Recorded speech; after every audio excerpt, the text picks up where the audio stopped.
Olá, amados irmãos e irmãs, com muita alegria nos reunimos hoje no dia 16 de janeiro, hoje, segunda-feira da segunda semana do Tempo Comum.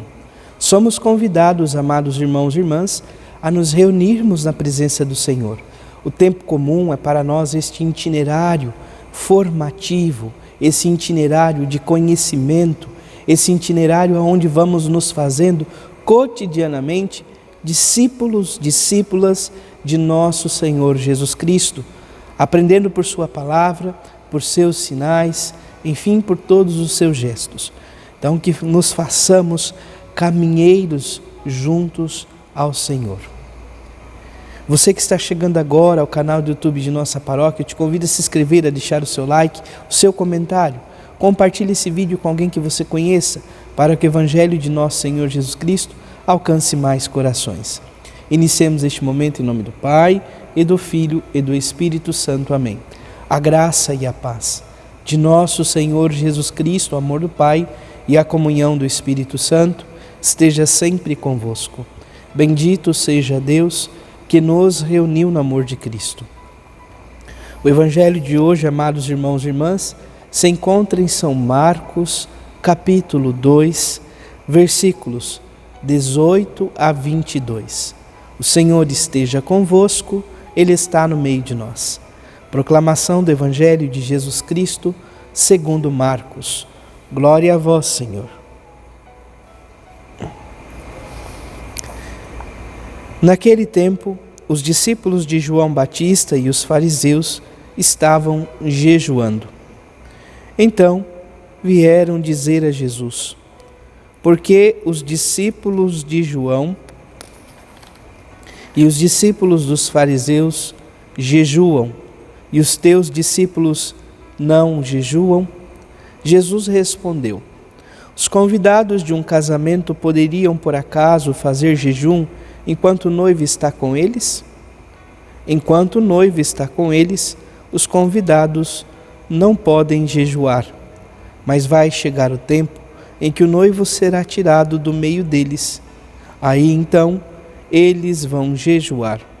Ninguém põe um remendo de pano novo numa roupa velha, porque o remendo novo repuxa o pano velho e o rasgão fica maior ainda. Ninguém põe vinho novo em odres velhos, porque o vinho novo arrebenta os odres velhos e o vinho e os odres se perdem. Por isso, vinho novo em odres novos. Palavra da salvação. Glória a vós, Senhor. Amados irmãos e irmãs, contamos ainda no dia de hoje com a primeira leitura da carta aos Hebreus, capítulo 5, versículo de 1 a 10. É bom lembrarmos, a carta aos Hebreus é como que uma grande homilia que procura trabalhar o sacerdócio, o sumo e eterno sacerdócio de nosso Senhor Jesus Cristo. Hoje, então, nós ouvimos um pouco sobre isto. Diz assim: todo sumo sacerdote é tirado do meio do povo, instituído em favor dos homens nas coisas que se referem a Deus, para oferecer dons e sacrifícios pelos pecados. Sabe ter compaixão dos que estão na ignorância e no erro, porque ele mesmo está cercado de fraqueza. Por isso deve oferecer, então entenda isto. Isso é o sacerdote, o sumo sacerdote deste mundo. Então, os que estavam ali atuando no contexto de Jesus. Por isso devem oferecer sacrifícios, tanto pelos pecados do povo, quanto pelos seus próprios pecados. Então, o sumo sacerdote do templo, deste mundo, ele oferece o sacrifício em favor do povo e dele mesmo. Porém, nós podemos dizer assim: desse modo, também Cristo não se atribuiu a si mesmo a honra de ser sumo sacerdote, mas foi aquele que disse: tu és o meu filho e hoje te gerei. O sacerdócio de nosso Senhor Jesus Cristo, ele vai além desta realidade. Ele oferece um sacrifício perene. Ele adentra o Santo dos Santos e oferece um sacrifício em favor de todos. mas em favor dele mesmo não, porque Jesus é imaculado, é santo, não há pecado, ele é Deus. Por isso o oferecimento do Senhor é perene, é eterno, é sumo, é forte. E o autor, sobretudo aqui da carta aos Hebreus, vai dizer que o sacerdócio de Jesus Cristo é um sacerdócio que está inscrito na ordem de Melquisedeque. Amados irmãos e irmãs, Melquisedeque seria Melech Sadik, é o rei justo, o rei santo, poderíamos assim dizer. E Melquisedeque não tem origem nem fim. Não se tem quando ele nasceu, não se fala da morte dele.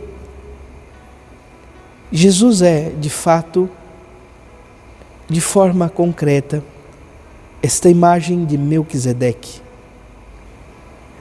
A ordem de Melquisedeque só tem sentido profundo a partir então desta consagração. Entenda isto.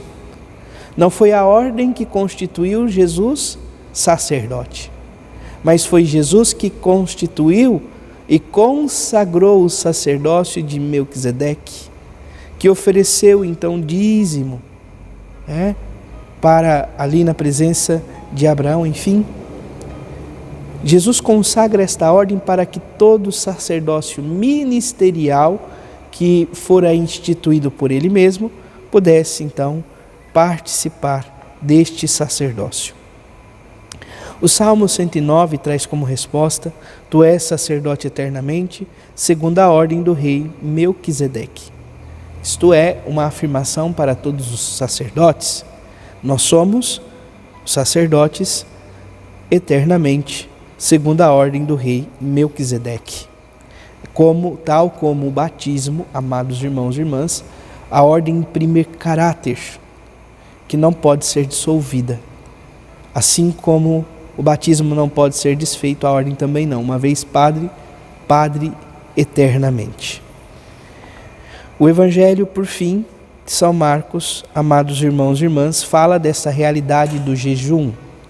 Os discípulos de João Batista e os discípulos dos fariseus viviam a prática do jejum. Então, João vivia uma vida austera.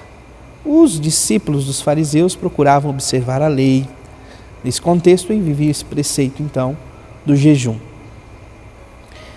Olhando os discípulos de Jesus, eles se indignam e vão até Jesus para dizer: olha, por que os nossos discípulos, sejam eles discípulos de João ou dos fariseus, nós jejuamos e o seu não? E Jesus então ensina algo belíssimo. Enquanto o noivo está com os convidados de uma festa de casamento, os convidados não fazem jejum. Porém, um dia esse noivo será tirado da presença deles. E será tempo de jejum. Então nós, hoje em dia, somos convidados a essa prática. A igreja, de um modo geral, nos convida, sobretudo 2 vezes ao ano, para esta prática do jejum e da abstinência da carne. Quarta-feira de cinzas e sexta-feira da paixão. Porém, não há nenhum tipo de proibição.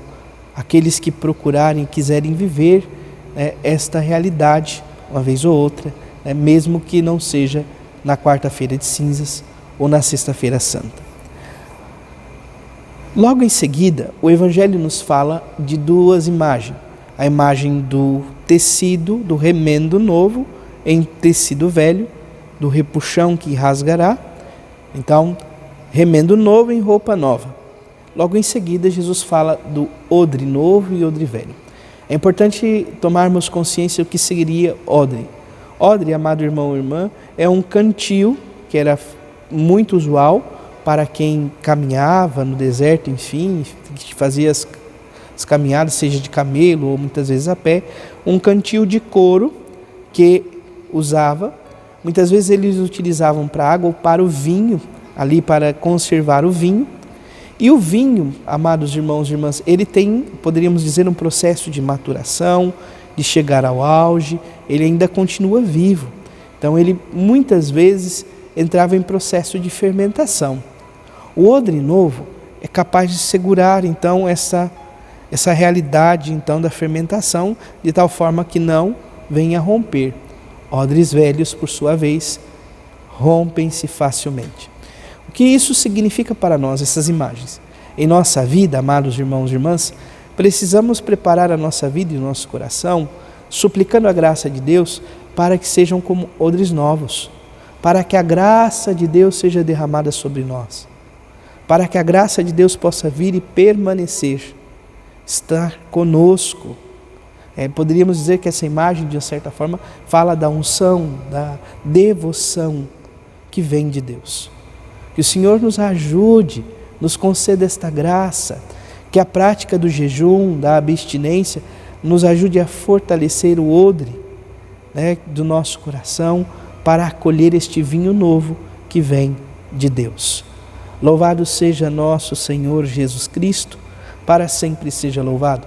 Abençoe-vos o Deus Todo-Poderoso, em nome do Pai, do Filho e do Espírito Santo. Amém. Graça e paz.